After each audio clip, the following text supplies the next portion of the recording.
This next tool is a tool that will allow you to put your files that you use in your classroom online, and then at that point students can access them or other educators can access them.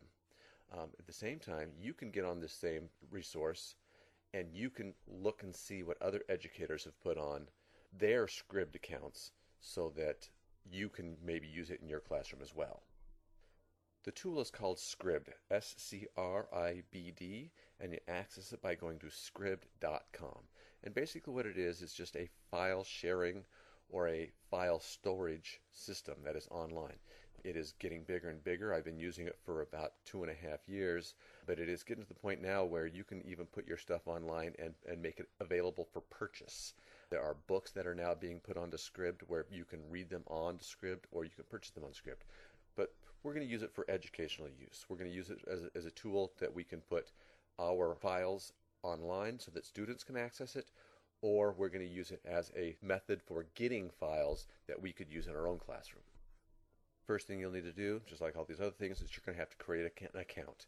So you'll get onto Scribd and you can sign up for a free account. It's easy. There's not a lot of information they're asking for. They just want to have a username and a password so that there's a place that you can store your files. Once you create an account, you're just going to log in. You're going to use your username or your email address and password, and you'll be able to log into your account where you will store your files and organize your files for you to use. This is the home screen of your Scribd account. It is actually very easy to use. They've got different tabs that you're going to access, and they're well labeled. So Scribd is going to organize all the documents that you upload. It's also going to organize documents that you like that you are going to access from other people's accounts, and it also provides an opportunity for you to join different groups that might have similar interests so that when new documents come up that are related to that group interest, you can be notified. So it's a great resource for many ways that you can use in the classroom.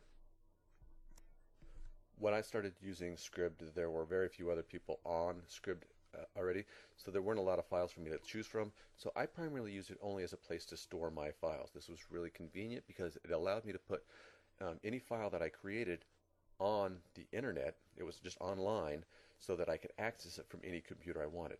I also used it as a means of providing access to my files for students. So there were certain files that I wanted them to be able to get to where they can then just download it and then they could use it at home. So we're going to start with there. The way you upload and store your files onto Scribd is that you go to the upload function and you're just going to click on choose files. Once you do that, a pop-up screen is going to open up there. It's going to be the regular Internet Explorer navigational tool. You find the file that you want to upload and you just say open, or you double click it, and what that's going to do is it's going to upload it onto the Scribd account.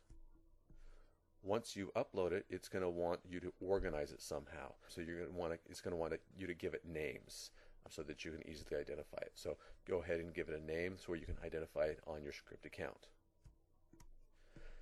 Then you're going to kind of classify it. What type of file is this? You organize it based on the content, follow these categories options for you. You put in a description, and the more information you put in there, the easier this file will be able to be found by somebody who is just searching for something that they can maybe use in their classroom. You don't have to make it easy to find. You don't even have to make it public. If you select Mark Private, then it is a document or a file that only you have access to. If you leave that open for the public to be able to access, then others can get on and they can use that tool in their classroom as well.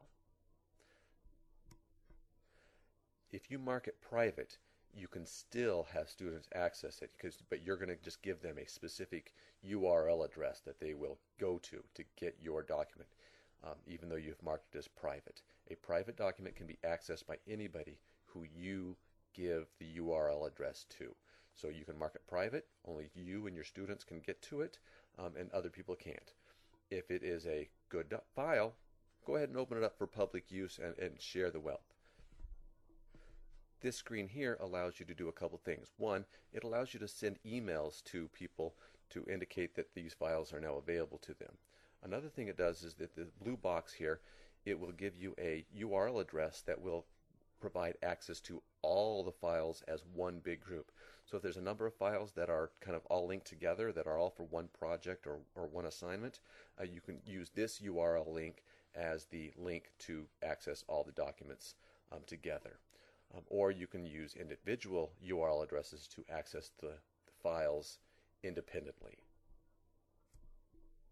By scrolling down on this page, you will see that each individual document has its own specific URL address. You can copy the URL address to the left, and that'll take you right to the document or the file. If you choose one of them to the right, these are these are codes that you can use to embed into a blog or a website. And then the file that you've got will just be embedded into that website or blog.